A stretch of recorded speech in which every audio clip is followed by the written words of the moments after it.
Πρέπει τα κορίτσια στο σχολείο να φοράνε κοντά μπλουζάκια και κοντά σορτσάκια, ή μήπως κάνουμε τη λάθος ερώτηση? Η ερώτηση δεν είναι σωστό να υπάρχει κανονισμός. Η βαθύτερη είναι σε ποιον αποδίδεται η ευθύνη και με ποιο παιδαγωγικό σκεπτικό. Το σχολείο σίγουρα είναι χώρος μάθησης και όχι παραλία. Υπάρχει ανάγκη για ένα πλαίσιο κανόνων. Η ενδυμασία σίγουρα επηρεάζει το κλίμα σοβαρότητας. Οι κανονισμοί προστατεύουν από ακραίες περιπτώσεις. Αυτά δεν είναι παράλογα επιχειρήματα.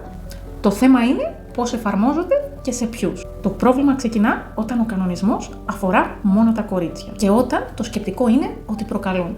Η ευθύνη τότε μετατοπίζεται στο σώμα τους και η εφαρμογή γίνεται με ταπείνωση. Και εδώ είναι που μπαίνουμε σε επικίνδυνο έδαφος. Γιατί στέλνεις το μήνυμα ότι το σώμα σου είναι πρόβλημα. Εσύ ευθύνεσαι για τη συμπεριφορά των άλλων. Και αυτό παιδαγωγικά είναι λάθος.